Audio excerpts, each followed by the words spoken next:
Excited to get back on. We had a good Monday as far as install goes and getting the first step of preparation ready for the game. Looking back on the game, I thought there was a lot of good things we could take from it. Usually when you watch tape, nothing's as good as you think or as bad as you think. We did some good things in the first half. Did some bad things the second half. Obviously, second half really started to click for us. It's been a process to get everybody working together and on the same page and new pieces and knowing the little details and things that it takes to make plays work and make plays on defense. That's what we're going to continue to work on. And I think the kids are in a good spot, understanding and feeling confident in where they can go, but knowing we still have a lot of things we can fix. How would you evaluate the offensive line, that group that's working together for the first time? Yeah, I don't really want to single out the O-line because to me it's the run game in general. And I will say this, the running backs played well. Everybody that got in played well. Running backs make O-lines look better, and O-lines make running backs look better. And sometimes receivers and quarterbacks are part of that too. The first half we gave up 2 sacks, and that was all we gave up. But that 2 is too many. I thought one of the promising things to see was to see us control the ball when we needed to at the end of the game and just be able to run it. But that's a team effort, not one person or one unit. Are they firing off the ball up front like you want? Yeah, it's a lot better. We can get better at every position. So I know they work on that all the time, and hopefully that continues to improve. But I like what I see. What's your concern level about the run defense, and how can that maybe improve? What are the areas that can get better right away? Consistency, Sam. When you watch the game, even me being on the headset with those guys, we'll knock a run out for 1 and then 1 for -2. We've had too many that have creased, and that's just detail. We're going to do a little more ones versus ones this week. Some ways I feel as a head coach watching, the defense needs to see those plays being run at the speed that the one offense can give them. And even though we don't get perfect looks on either side and trying to give each other a look, I think it's important to continue to do those things. So we'll do a little more of that. We weren't able to do much of that last week, coming off a trip overseas. You played safety in the NFL. You know that. You know the secondary position well. Your 2 safeties have played 155 and 153 snaps of 155. How have you seen them play? And this is kind of new for both of them. How have they done, particularly Buford? I think they've both been solid. I think one of the keys is making sure that whoever else is the 3rd and 4th guys are ready to go in, feel confident. We feel confident in them. We got a lot of guys capable, and they're working their way toward that. I don't want to put that many plays on those guys every week, but Miles has been really solid. Marquise has made some really good plays for us, so I feel good about those 2 guys. We need to make sure that the 3rd and 4th guys can spell them a little bit. Coach, did you feel like you improved tackling-wise from week 1 to week 2? And kind of how do you work on tackling in practice? We work on tackling all the time. The one thing you can't get is too many live reps in practice, and I think we probably get as many or more than most. But at the end of the day, there's really no substitute for actually live bullets and getting those reps. And we got a lot of guys that have made a lot of tackles in their career here that I'm less worried about, and some guys that are newer that haven't made as many tackles. But when you watch college football, and I'm working too hard to watch a lot of it, but you see a lot of early season stuff going on that teams have to fix, and we're no different than anybody else. There's things that we need to continue to improve on. How do you think Ernest Hausman did, and how do you want to handle that inside linebacker position as you guys get through Nick's injury? First major play for Ernest, thought he held up well. He has a chance to be a special player around here. He's going to provide depth along with Va for us, and Snodgrass when he gets back for the 2 starters. We moved Chris inside for the game to make sure we were good there. Feel good about that position, having Giff and Buddha and Chris. So it's great to have a guy like Chris that can move inside or out. How about A.J. Allen, your freshman on the offensive side who's doing that? What does he do, and how does he complement Anthony? Well, I've said this a bunch. We got a lot of running backs I trust to go in that can make plays, and I hope they all get their shot. AG's done a great job with his plays, and AJ's done a great job with his plays, and I have no doubt that there's some other guys that will too. So that's going to continue to be a competition. Scott, like you said, you looked at the film and you noticed some things in the first half. You said you did some good things and maybe you didn't maybe jump out at you during the game. What were some of those good things in the first half that maybe was overlooked in the heat of the moment? Yeah, one of the positives, and I don't want to jinx it, but our first drive out of both first halves have been touchdowns. Our first drive and second halves have been touchdowns. So when we have a plan and go in, and we've been executing it pretty well. I think familiarity with scheme and adjustments and everything as kids get more familiar in the scheme, hopefully some of those drives can take place after first drives with a little more frequency. I didn't realize after the game we'd only had 4 possessions on offense in the first half. They did a good job of picking up a couple first downs and keeping the ball away from us. The punt block by Javen Wright was certainly a big play for us, and it was good to see us make an impact play on special teams.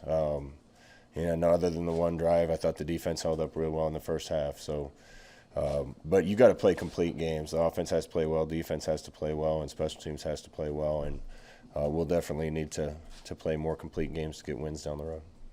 Scott, did you like what you got out of your tight ends, especially with Travis sideline? Yeah, they gave Bork a lot of crap for being nervous and dropping the first ball, but he settled in and played really well.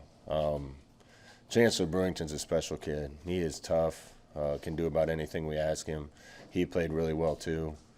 AJ got quite a few snaps, and that was good to get him his first experience. We're looking forward to having Travis back real soon. You mentioned all the skill guys you have. How tough is that to balance playing time? Like Gabe Urban kind of pops in there late in the third quarter. You want to get a guy touches, but you're in the middle of a big game. What's that balance like as a coach? It's tough because there's a lot of guys that deserve to play, and guys just have to be ready when they get their opportunity. And the one thing we can't do is ever have it be about an individual. The team's bigger than any of us, and we're gonna put the guys on the field we think give us the best chance. There's a few positions where you have a lot of guys that are capable, and sharing those reps is going to be a challenge.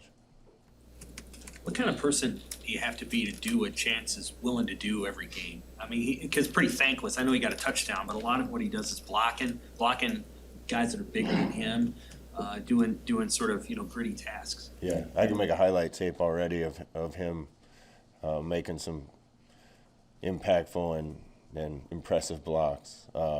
He's a selfless kid. He does anything we ask him. He's one of the toughest guys on the team, and I have a ton of respect and admiration for him. Scott, I think I saw Brandon Moore pop out there late in the game. I mean, his story, just a guy who was out of football a few years and getting back out there. You've known him a while. What was that like to see that? Yeah. Bam's one of the players I've coached that I'm the closest with, and he's like a son to me. So I said it when he came, if he ends up helping us a bunch this year, then that's great. If we end up helping him, then it's worth it for me.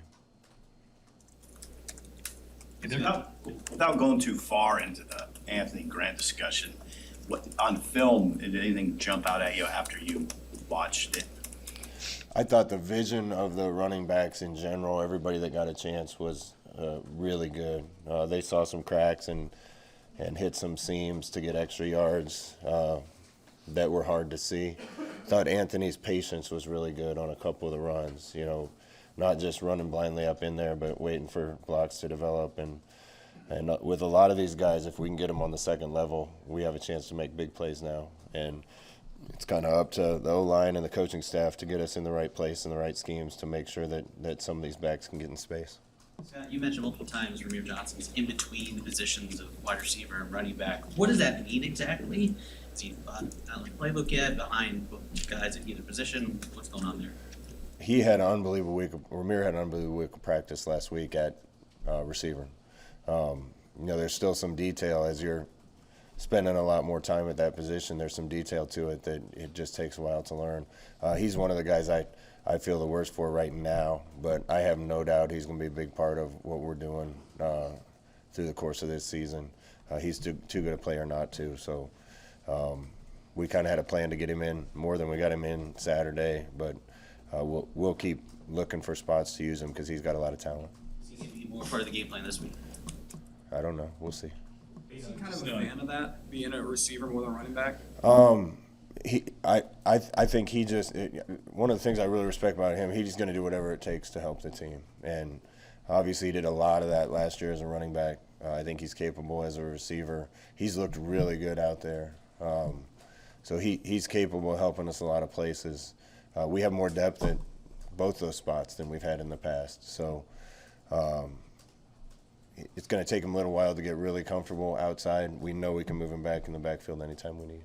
Their quarterback, or just other quarterback, you saw him last year with, right? How beneficial is that not having some tape on him? Yeah, it helps. You know, he's familiar with this place and he's been in this environment before too, so it probably helps him. Little different scheme in offense and different uniform. He's a good player. You know, Buffalo gave us everything we wanted to handle last year, and he was a part of that. So we got a challenge coming in here. How well do you know Clay Helton just from your Pac-12 days? A little bit. Got a ton of respect for him for everything he accomplished there as a coordinator and head coach, and I'm sure coming into a new place that had run a different scheme on offense, there was a lot of challenges there. Judging on the way they played first week, they've done a really good job. I know you said there was a few dumb things on special teams Saturday, but how do you feel overall about sort of where that operation is at? I feel good. I think we got, our punter has been really good. Our punt protection has been good. Kickoff coverage was good. There was one that almost got out. Cooper Jewett made a great play and was in the right place. There's a lot of effort and detail going on. There's a lot of situations that can come up in special teams. And if you watch games around the country again this week, there's special teams plays that won and lost games for people. A couple of the things that happened the other day were sloppy mistakes that I know have been covered several times, and kind of a couple rare things, but we need to be smart enough to make the right play when those things happen. And we'll just keep covering them. Yeah, Mark Helfrich is the analyst here this week. Are you going to get a chance to catch up with him at all? I didn't know that. Helfie's one of my favorite guys. He's smart and funny a guy as you'll ever be around, and a great coach. So I didn't know that, but I can't wait to see him. Scott, does it help having, I guess, what you would call a normal game week of preparation as opposed to what you guys have dealt with the last 2 weeks? Yeah, that travel took a lot out of us last week, and I think we'll fall more into a normal routine now, and that certainly can't hurt. Now that you've watched him call plays for 2 games, what have you learned about Mark Whipple that maybe you didn't know before? He's a competitor. He's intense, but I guess I already knew that. We did a great job. I thought he did a great job in the second half. The whole staff did, and the more collaboration and communication there is, the better. That's tough when you're kind of speaking different languages, and everybody needs to keep coming together better. And I thought the second half was an example of that.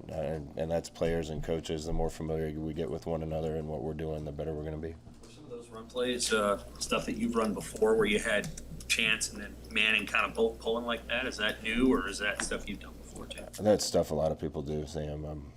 The Rams make a living on it. And, there's fads in football. And thought we were in some good stuff Saturday. All right, thank you, Coach.